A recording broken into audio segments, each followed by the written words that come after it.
नमस्ते दोस्तों, शांति शोध चैनल पर आपका फिर से स्वागत है।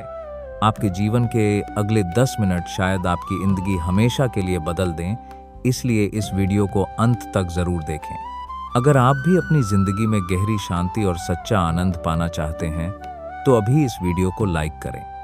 यह ज्ञान अपने दोस्तों और परिवार के साथ शेयर करें ताकि वे भी जीवन में गीता के अनमोल लाभों को आसान भाषा में समझ सकें। और हाँ, हमारे चैनल को सब्सक्राइब करना न भूलें ताकि आपको हमारे लेटेस्ट अपडेट्स और ऐसे ही प्रेरणादायक वीडियो मिलते रहें। चलिए शुरू करते हैं।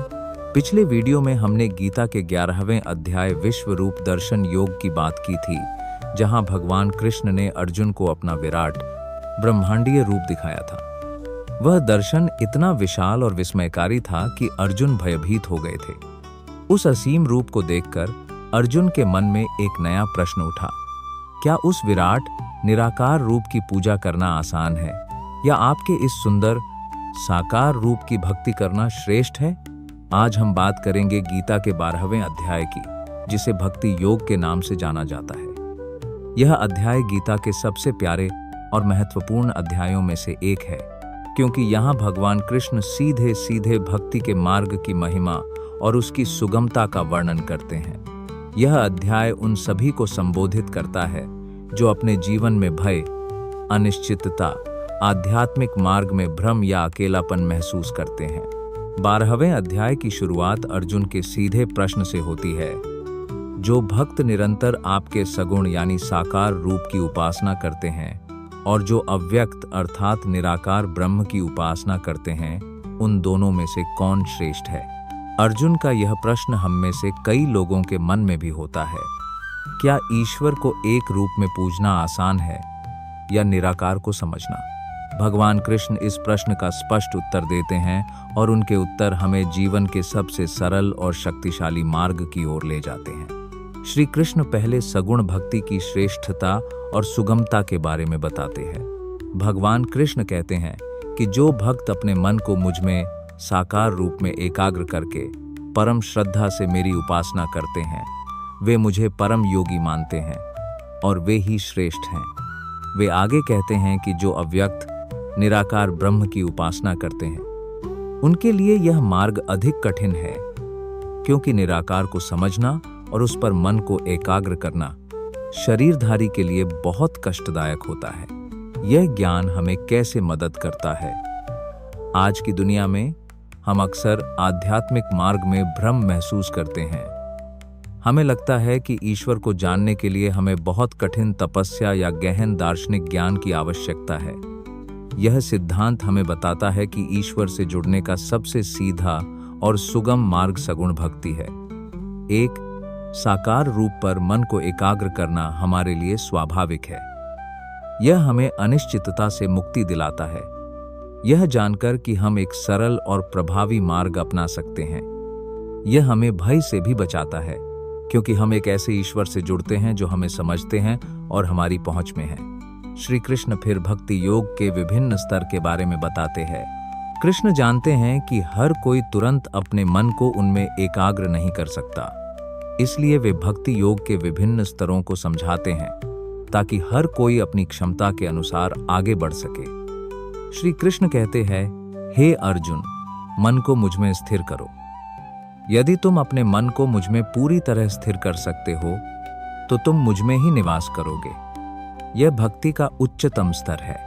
श्री कृष्ण फिर अभ्यास योग के बारे में बताते हैं। अर्जुन, यदि तुम अपने मन को मुझ में स्थिर नहीं कर सकते तो अभ्यास योग के द्वारा मुझे प्राप्त करने का प्रयास करो। बार बार मन को मुझ में लगाने का अभ्यास करो। श्री कृष्ण कहते हैं, हे अर्जुन, श्री कृष्ण कहते हैं, मेरे लिए कर्म करो। यदि तुम अभ्यास भी नहीं कर सकते तो मेरे लिए कर्म करो।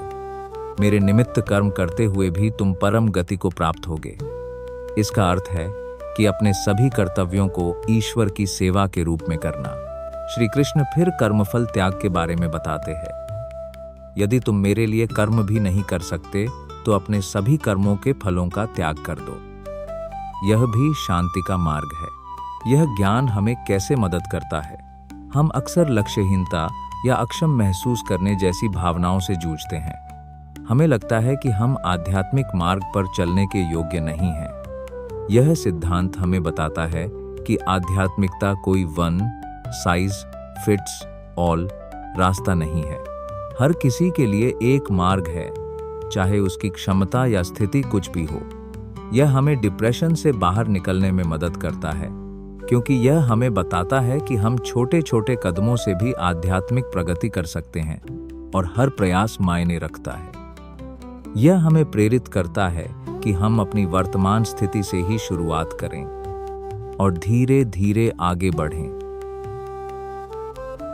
श्री कृष्ण फिर सच्चे भक्त के गुण को सबसे महत्वपूर्ण और व्यावहारिक शिक्षा बताते हैं। इस अध्याय का सबसे सुंदर और व्यावहारिक हिस्सा वह है जहां भगवान कृष्ण अपने प्रिय भक्तों के गुणों का वर्णन करते हैं। ये गुण हमें बताते हैं कि एक सच्चा भक्त कैसा होता है, और ये गुण हमें अपने जीवन को बेहतर बनाने के लिए एक मार्गदर्शक का काम करते हैं।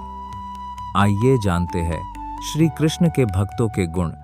अद्वेष्टा सर्वभूताना, किसी भी प्राणी से द्वेष न करने वाला, सभी के प्रति मैत्री और करुणा रखने वाला, निर्ममो निरहंकार, ममता और अहंकार से रहित, समदुहक सुखक्षमी, सुख दुख में समान रहने वाला और क्षमाशील, संतुष्टो सततम योगी, सदा संतुष्ट रहने वाला, आत्म संयमी, यथात्मा दृढ़ निश्चय, मन और इंद्रियों को वश में रखने वाला, दृढ़ निश्चय वाला, मयर्पितम नो बुद्धि, जिसका मन और बुद्धि मुझ में अर्पित हो, यस्मान नो द्विजते लोको लोकान नो द्विजते च यः, जिससे कोई भी प्राणी उद्विग्न नहीं होता और जो स्वयं किसी से उद्विग्न नहीं होता, हर्षामर्ष भयोद्वेगैर मुक्तो, यह सच में प्रिय, हर्ष, अमर्ष, ईर्ष्या, भय और उद्वेग से मुक्त, अनपेक्षः शुचिर्दक्ष उदासीनो गतव्यथा, इच्छाओं से रहित, पवित्र, कार्यकुशल, उदासीन, तटस्थ और सभी कष्टों से मुक्त, समः शत्रो च मित्रे च तथा मानापमानयोः, शत्रु और मित्र में तथा मान और अपमान में समान, तुल्य निंदा स्तुतिर्मौनी संतुष्टो येन केनचित, निंदा और स्तुति में समान, मौन, कम बोलने वाला, किसी भी स्थिति में संतुष्ट। यह ज्ञान हमें कैसे मदद करता है? ये गुण हमें आंतरिक शांति और संतुलन प्राप्त करने का सीधा रास्ता दिखाते हैं। जब हम इन गुणों को अपने जीवन में उतारने का प्रयास करते हैं तो हमारी चिंताएं, डिप्रेशन और रिश्तों में समस्याएं कम होती हैं, अहंकार कम होता है, क्षमा करने की शक्ति बढ़ती है और हम सुख दुख में स्थिर रहना सीखते हैं। यह हमें निर्णय लेने में असमर्थता से भी बचाता है, क्योंकि एक दृढ़ निश्चय वाला मन सही दिशा चुन पाता है। यह हमें अकेलापन महसूस करने से बचाता है, क्योंकि हम सभी प्राणियों में समानता देखते हैं और उनके प्रति प्रेम विकसित करते हैं। तो दोस्तों, गीता का 12वां अध्याय हमें भक्ति योग की परम शक्ति और उसकी सुगमता का ज्ञान देता है।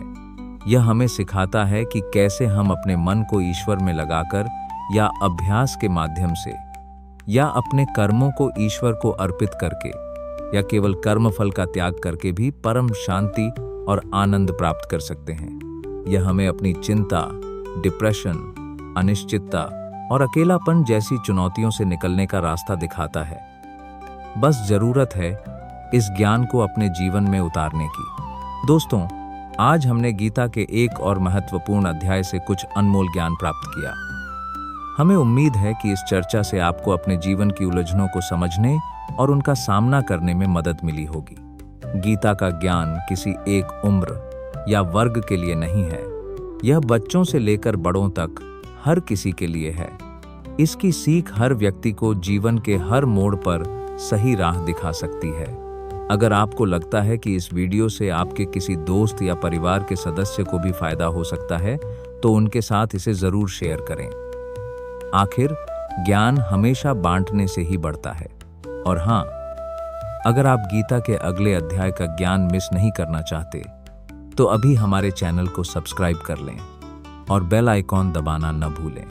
अगले वीडियो में हम गीता के 13वें अध्याय क्षेत्र क्षेत्रज्ञ विभाग योग की बात करेंगे, जहां कृष्ण शरीर और आत्मा के बीच के अंतर और प्रकृति व पुरुष के ज्ञान का वर्णन करेंगे। अगर आपको यह वीडियो पसंद आया हो और आप भी अपने जीवन में शांति और आनंद चाहते हैं तो हमारे साथ जुड़ें। इस वीडियो को लाइक करें और कमेंट्स में जय श्री कृष्ण लिखें। याद रखें, जैसा कि गीता सिखाती है और जैसा कि भगवान कृष्ण ने अर्जुन को बताया, जो हुआ अच्छे के लिए हुआ, जो हो रहा है अच्छे के लिए हो रहा है, जो होगा वह भी अच्छे के लिए होगा। अपनी यात्रा को गले लगाओ, क्योंकि जीवन एक नाटक है और तुम अपनी भूमिका पूरी तरह से निभा रहे हो, अपनी दुनिया की खोज कर रहे हो और उसे पूरे दिल से खुद को दे रहे हो। शांति शोध में हमारे साथ जुड़ने के लिए धन्यवाद।